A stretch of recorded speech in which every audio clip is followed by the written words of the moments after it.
Okay, so the clovers. The clovers, I think, are best in teas, especially the red clover.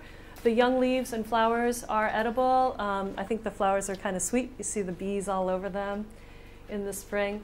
The leaves can be eaten raw. I think of them more as a grass. If everybody knows grasses, don't eat grasses. We're not cows. We don't have two stomachs. So kind of the same, I think, with clovers, best if you cook them. And they have some proteins in them, which are really good. Again, you know, if you're out in the middle of the forest and you've got nothing and no cell phone access, you can get a little and you don't have any bows and arrows, you can eat some clover leaves and get a little protein. The white clover is a little more interesting than the red clover.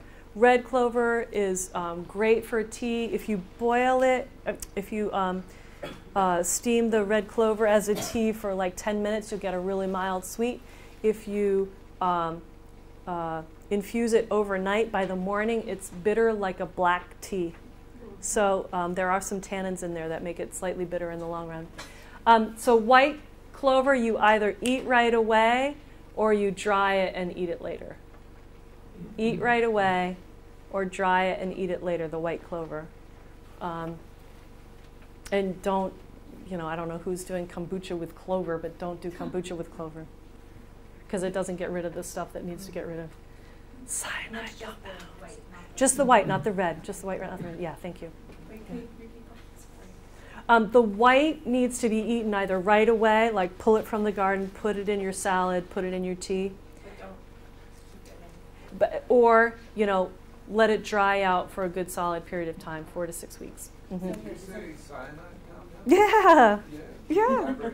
I really can't. I saw that one place and I was like, holy crap, cyanide compounds. I better put that in. So my way of doing things, if there's any kind of caution that I know of, that I read about, I'll put it in here. And, you know, but everybody, it doesn't mean that it's, you know, a huge replicable problem that's causing, I mean, the number of people going to hospitals because of herbal overdoses is pretty low. Aspirin, Tylenol, Advil, you know, and other medicinals, you know, Western. So, but I'm going to put it in there just in case. So everything is err on the side of caution. Know what herbs you're going for. Find a couple that you really like and enjoy. Research the heck out of them so that you know what the pros and cons of eating up them are and how to eat them and all that kind of good stuff, you know. And, you know, steer clear of cyanide whenever possible. Okay. Wild, yeah. Do you have a picture of the clover? Oh, yeah. There you go. So this is the white clover. It's got a little bit of pink around it frequently, but it stands white in the garden. And then that's the red. It looks purple, but it's called red clover. Sure. Mm-hmm.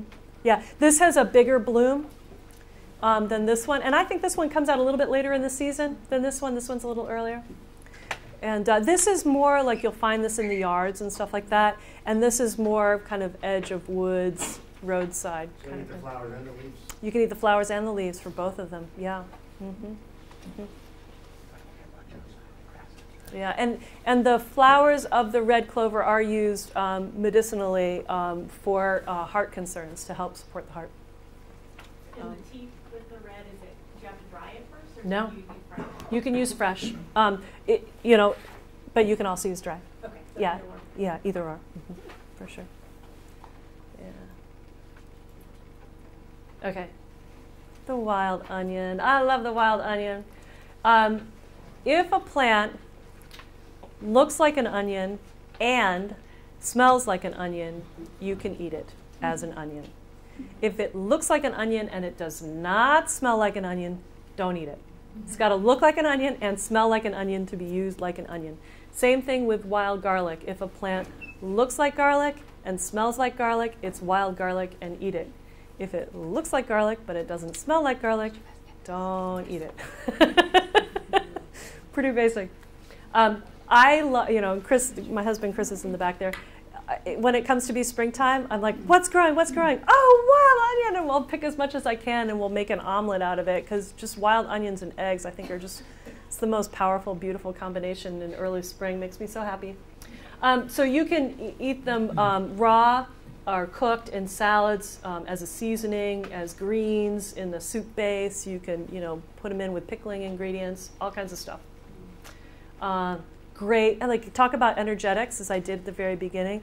The positive energetics of eating something that just comes whoop, straight. It's that kind of straw, hollowed out straw shoot that comes up in your lawn before everything else really the grass doesn't start growing. You've got all these things coming up, and some folks are like, "Oh, wild onion." I'm like, "Oh, wild onion." So very exciting. it is very exciting. Those time first to get things. the bagels out. Yeah, exactly. Yes. Uh-huh. I make a dandelion pesto, and I'll be an egg, English muffin, dandelion pesto, and egg. That is so good. Do the wild onions look like chives? Uh-huh. Yeah, they sure can.